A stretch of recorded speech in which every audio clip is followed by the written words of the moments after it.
Для выяснения обстоятельств смерти и причастности Айркена Саймаити к коррупционным схемам на таможне в Кыргызстане в парламент сегодня вызвали представителей ГКНБ, погранслужбы, ГСБЭП и радио «Азаттык». Напомним, бизнесмен Айркен Саймаити был убит в Стамбуле 10 ноября. В него стреляли прямо на площадке кафе, а недалеко от места убийства оказался автомобиль с кыргызскими дипломатическими номерами, зарегистрированный на имя генконсула Эркина Сопокова. Им по каким-то странным причинам пользовался убитый. Сам Саймаити стал одним из главных информаторов, данные которого легли в основу расследования радио «Азаттык» о коррупции на нашей таможне. В расследовании утверждается, что, по словам Айркена Саймаити, он помог отмыть $700 миллионов через Кыргызстан. Но в расследовании он был не единственным источником.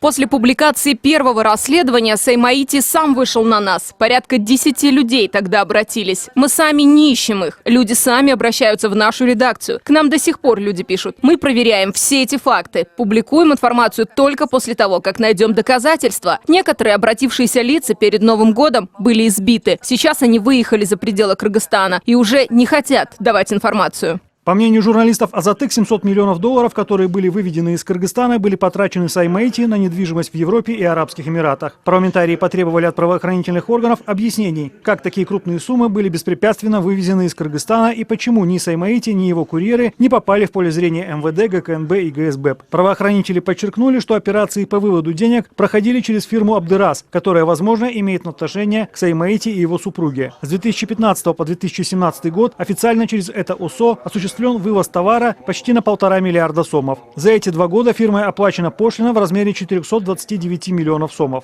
Сейчас правоохранительные органы проверяют информацию о том, что на самом деле Саймаити через свою фирму выводил фантастические суммы. По данным ГСБЭП, речь может идти о почти $1 миллиарде.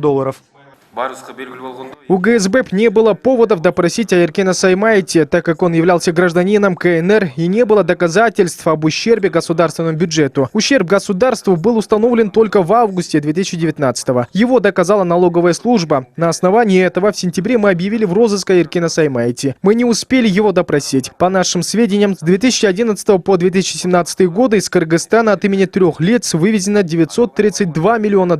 От имени Айркена Саймаити переведено $599 миллионов, его супруге $26 миллионов, от фирмы «Абдерас» $318 миллионов. Неуплата налогов составила более 6 миллиардов сомов.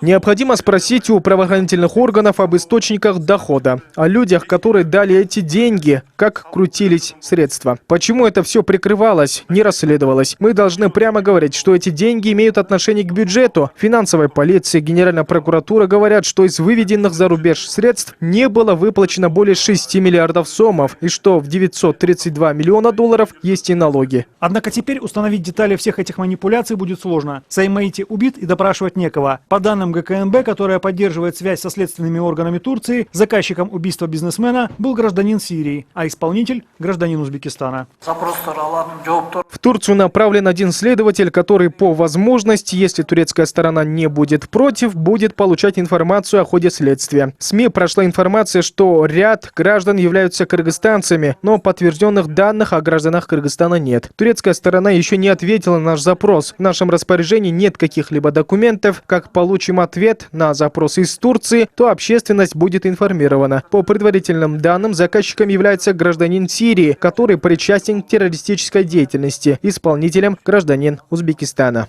Чтобы установить дополнительные детали, парламентарии предложили пригласить на заседание комиссии бывшего заместителя таможни Раймбека Матраимова, имя которого также прозвучало в расследовании журналистов «Азаттык», а также несколько своих коллег. Ранее в интернете были опубликованы фотографии, на которых погибший бизнесмен был изображен в компании депутатов Алтынбека Сулайманова и Дуйшена Турукулова. Кроме того, принято решение выслушать автора расследования, журналиста «Азаттык» Али Тактакунова. Однако он сейчас находится в Праге, и беседу с ним «Азаттык» пообещал провести по скайпу. Игорь Потанин, Нурбек Капаров, НТС.